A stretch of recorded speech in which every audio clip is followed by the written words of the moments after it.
started our business because we went to university together, Stellenbosch, my two business partners and myself. And it was a university joke. The one guy used to say to us, David used to say, when he finishes, he's going to cremate pets, and we used to laugh. Dogs have become part of their family. All of us, when your dog dies, let me tell you, you're upset, but it's a very real emotion. And for children, it's often their first experience of death. So it's quite an important way for as parents to deal with it. Death is something that all of us need to face.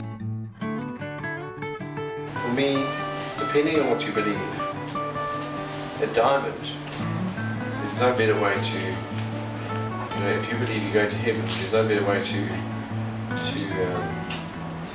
show that than a diamond. It's better than a gravestone. We've done two. We've done one for a lady in Boxburg. She had a pug. She paid, I think, 84,000 rand to turn her pug into a 0.6 carat blue diamond. She subsequently got divorced. I don't think she told her husband that she'd spent that kind of cash on a pug. And then we've done a family pack of diamonds, which has been done now. And that's done, and that was an Indian family for their grandfather, and he wanted to give a diamond to each of his grandkids. They actually took his hair and used his hair. You can either use ashes or you can use your hair. And what these guys do is they extract the carbon and they heat and compress it over 6 or 7 months to make a diamond. A diamond is made out of carbon, heat and pressure. So these diamonds are certified. You know that you will be able, and I think under a really high infrared microscope, you'll be able to tell that there's certain things that are different from this to a mined diamond, but the properties of a diamond, in other words, the strength of it, it's the same. If you can make diamond from a hair, it could be a whole unique way to propose. Here's a piece of me. I think there's an environmental need. I think there are better ways of dealing with dead animals. There's a real need to deal with waste.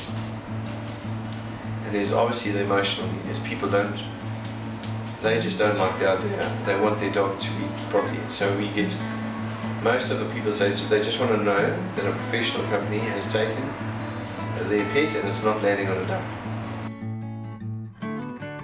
I guess in South Africa this industry is maybe 20 years old, whereas in England and America it's 80 to 100 years old.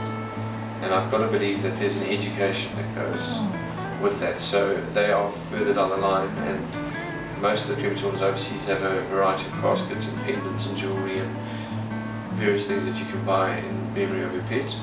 But it hasn't been, and maybe we at that stage now where we're going to offer it. But the times we have offered it before, doesn't seem to have been a great demand for it. No, I'm cremating pets and my surname's sorted and I'm selling hair and I've got no hair, I've been sitting at parties and I accidentally left on the floor and after, can't contain myself. So it has been a mini dining room joke. End goal was to get into medical waste. We were more environmentally focused when we started than emotionally. We initially called ourselves Envirocin high-tech waste incineration. And now it's a dignified end for a faithful friend. We actually are a dedicated pet crematorium. Whereas in other parts of the country, pets are done with medical waste. We only do pets.